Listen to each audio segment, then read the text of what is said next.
L'insubmersible Donald Trump sortira-t-il renfloué de son procès? 24 heures après l'annonce du verdict, l'ancien président et candidat à la prochaine présidentielle américaine a récolté plus de 52 millions de dollars de donations en ligne, d'après son équipe de campagne, qui précise que 30% de ces dons ont été effectués par de nouveaux contributeurs. Des soutiens qui n'en démordent pas, malgré les faits.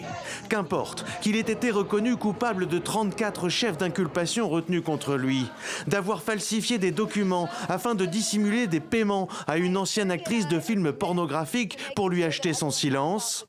Pour ses partisans, Donald Trump est une victime du système, tout comme eux pensent-ils. Les gens comprennent la persécution dont il fait l'objet. Si ça peut lui arriver à lui, ça peut arriver à n'importe lequel d'entre nous. L'ingérence directe dans l'élection nous affecte tous. C'est parce qu'il est en tête, parce qu'il va gagner, qu'ils ont peur de lui. C'est pour ça qu'ils vont le mettre en prison. C'est la seule chose qu'ils peuvent faire pour gagner contre Donald Trump. Le juge, un tyran, un diable. Le procès, une arnaque, une procédure truquée commanditée par l'administration de Joe Biden. Une rhétorique du martyr qui renforce la popularité d'un candidat cerné par les affaires auprès de son électorat. Cette Amérique conservatrice, ses classes moyennes, déclassées, frustrées, mal logées, victimes de la crise et pleines de ressentiments vis-à-vis de Washington.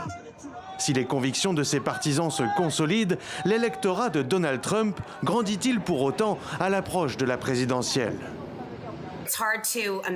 Il est difficile d'imaginer que cela puisse aider Donald Trump, car ses partisans sont déjà profondément enracinés et ne peuvent donc pas devenir plus enthousiastes qu'ils ne le sont déjà. Les sondages qui ont été faits pendant le procès suggèrent qu'il existe un groupe d'électeurs qui déclarent qu'en cas de condamnation, ils seront moins susceptibles de soutenir Donald Trump.